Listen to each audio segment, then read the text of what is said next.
Hi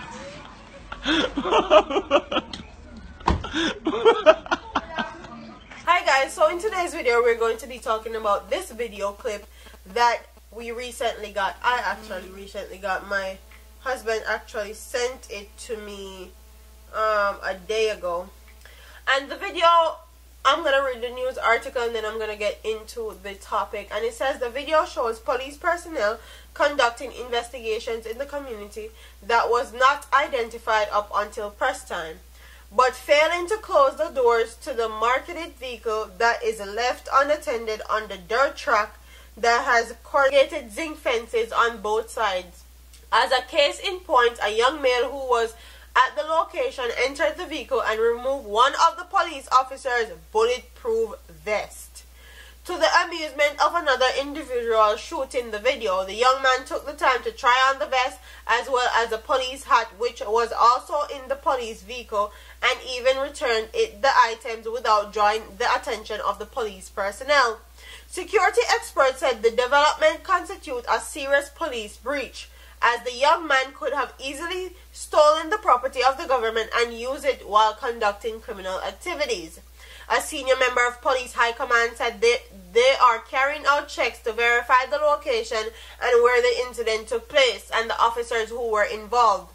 Yeah man, as always, always carry out investigation and check personnel. After a while we never hear nothing about the case again, ever again. But yeah, anything I want to say. The incident is not the first of the kind to take place with police personnel. Last year, Madness.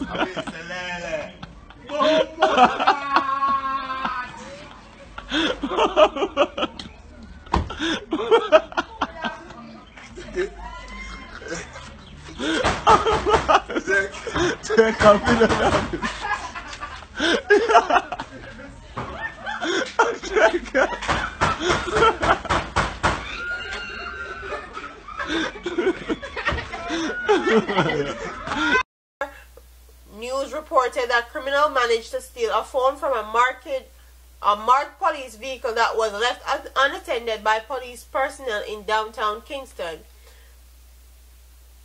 The cops had parked the vehicle and gone to investigate a development in Market when criminals were able to enter the vehicle and remove the phone. The criminals later escaped from the area. Also in April of 2016, a man was shot and killed on Olympic Way in the Bay Farm Road area of St. Andrew after he reportedly stole a policeman's M16 rifle.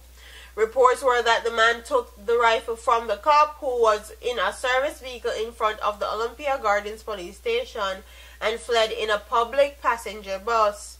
The police gave case that the man was shot and killed after he reportedly pointed the weapon at the security team that managed to corner the individual on the minibus that he had boarded.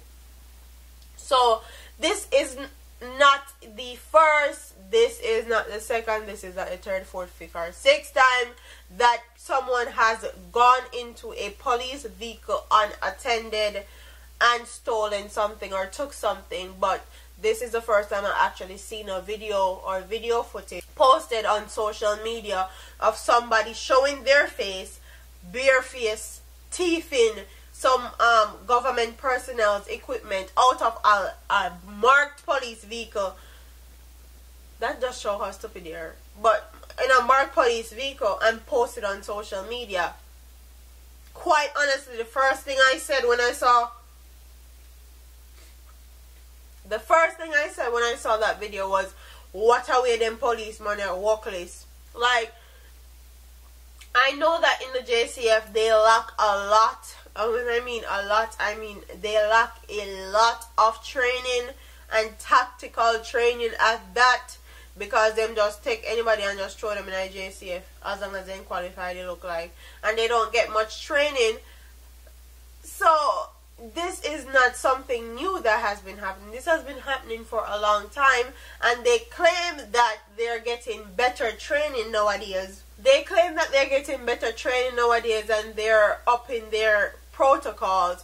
But as you can see, a lot of their members are not following protocol or even paying attention to what they are doing. This man probably left in care up and gonna take a quick ride off Akeisha on his lunch break okay, and left in car up in because in the hurry up for go get some pum pum.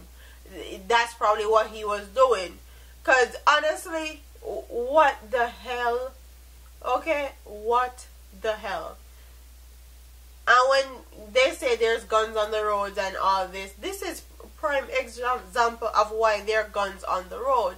Because these policemen leave their vehicles unattended with their licensed firearm or their weapon in their vehicle, and then gone about them business and don't lock the vehicle. Like, what you think criminal will do? Walk away. They not walk away. And I honestly think that the boys or the men involved, because them are no boy, they're a big greyback man. I think the men involved need to get some type of punishment, because you think this is all fun and games, but you're actually stealing the government's property, messing with the government's property. So you barefaced went into a police vehicle that's not yours, that you're not supposed to be in, on camera, on video, taking out government property, put it on, messing around and acting like it's all fun and games. Quite honestly, on two idle. And idle hands Satan always work with, and that's exactly what this is, idle hands. I mean, understand, so everybody want to be famous and go viral on social media, but this is not the way to do it. And the fastest way you can get killed at Jamaica or get your ass in trouble when you mess with police personnel's equipment. And comment in the comment section and tell me if you think the police is to be blamed for this, for leaving in car unattended, open to the mass of the world. And you know how Jamaican people stay. Them not care. Whatever them feel to do, them we do. Or do you think that the person that went into this vehicle, that they had no business going into the vehicle, was wrong? Or do you think both of them need to be held accountable, both of them need to be punished, and both of them need to have something done to them so they don't do it again, or make them an example so other people don't follow in the same footsteps? Because all the protocol and all the new tactics that they have been learning obviously now work, because nobody is not putting it to practice every day. So comment in the comment section and tell me what you guys think about this video. Don't forget to like, comment, share, and subscribe to your girl here on YouTube. I'm part of here, man. Deuces.